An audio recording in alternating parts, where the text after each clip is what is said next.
It's pretty hard to believe we're about 2 full decades removed from the 90s already.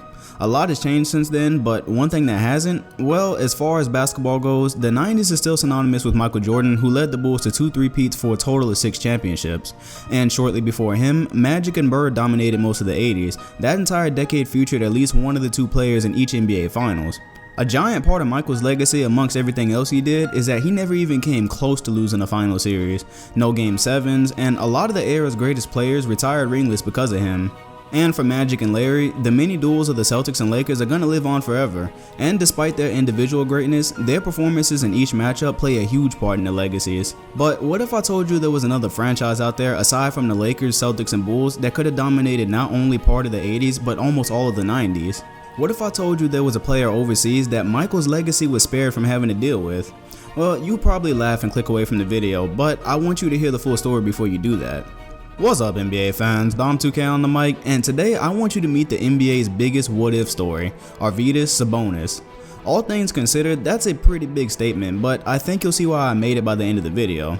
Let's just start by establishing what kind of beast this guy was. Sabonis was listed at a mass of 7'3", 292 pounds. The important thing to remember here though is that unlike most players that big, his body was very proportionate and he didn't suffer with the same weight issues as Shaquille O'Neal until he was a lot older. When you combine that with the fact that he could do a lot of things really well, including passing and shooting like a guard, he gets a whole lot scarier.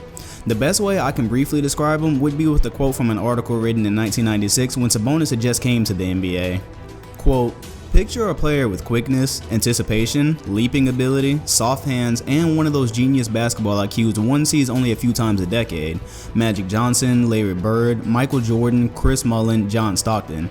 Picture all that on a player as massive as Mark Eaton, 7'3" and 292 pounds. That was Sabonis in his prime. His professional career dates all the way back to the year 1981 where he played in Lithuania and was able to pick up a three-peat of his own in the Soviet League. When the year 1985 finally came around, the Atlanta Hawks tried to select him with the 77th pick, but this was later avoided by the NBA because he wasn't turning 21 until December.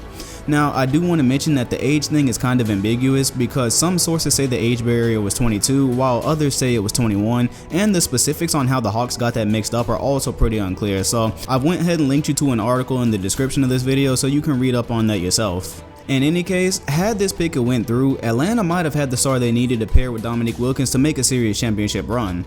Just 1 year later, Sabonis was drafted by the Trailblazers in the 1986 draft with the 21st pick, and it was much earlier this time because his potential value to an NBA roster was now pretty much recognized. Portland's GM was super high on him, saying, quote, "He could do everything. He had the skills of Larry Bird and Pete Maravich. He had the athleticism of Kareem, and he could shoot the three-point shot." He was a 7'3" center with the skill set that the NBA really hadn't seen before. Bill Walton even went to see him play and said, quote, "He probably had a quadruple double at halftime. We looked at each other, our jaws just dropping, and I said, you might as well just rewrite the rules of basketball after watching him play for just the first half." But as fate would have it, Sabonis again would be denied access to the NBA because of the political climate of the time between the United States and the USSR. In any event, it might have already been too late by this time because shortly before Portland drafted him, he suffered a torn Achilles tendon, and that was the beginning of a horrible injury pattern for this guy. From the period of time between 1985 and 1988, Sabonis was overused by the USSR and rushed back from an Achilles procedure so he could play in the 1988 Olympics. Despite that problem, he was able to win gold and go through the United States in the semifinals. Even with this accomplishment, those years were detrimental to the future of his career.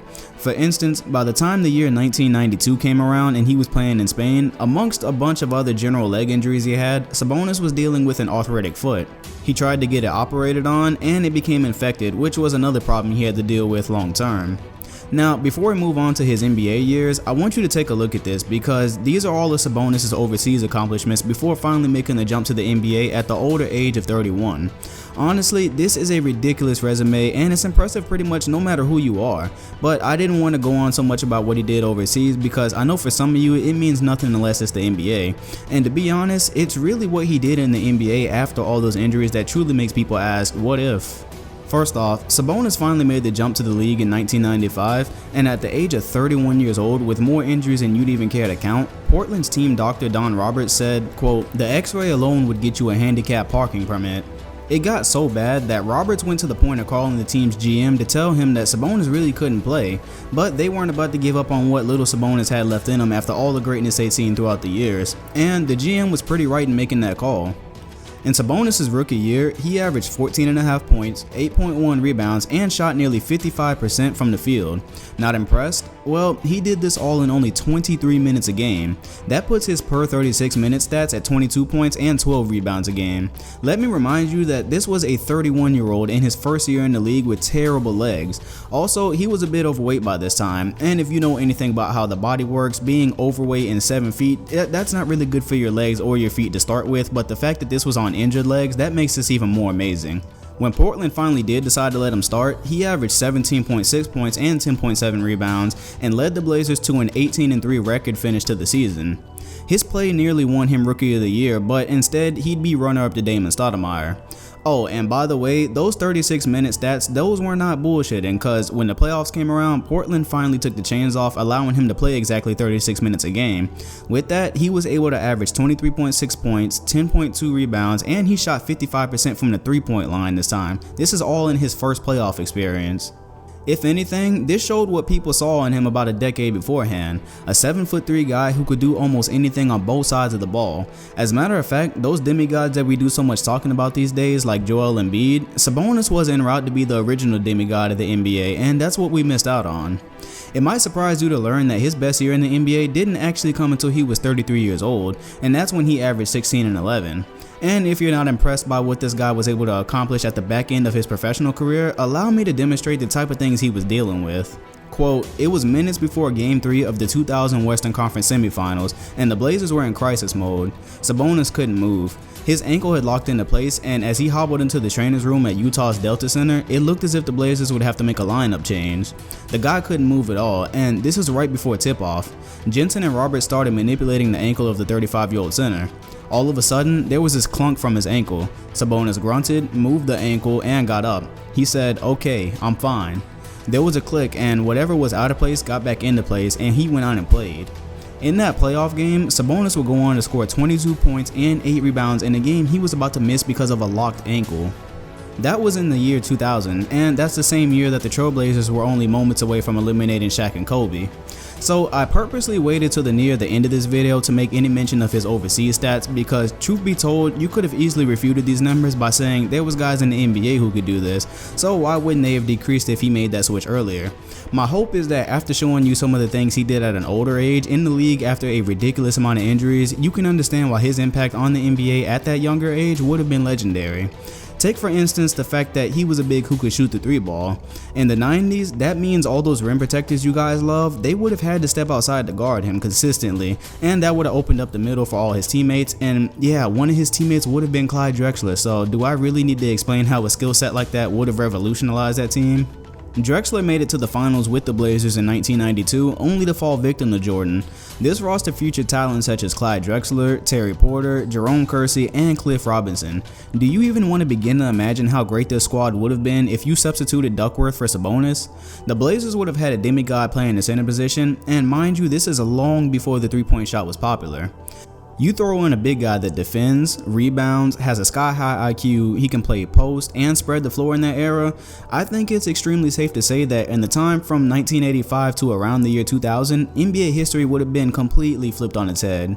He could have easily been a top 5 center, and let me remind you that he was widely regarded as the best big man in the world while he was still overseas, per the opinion of many NBA minds.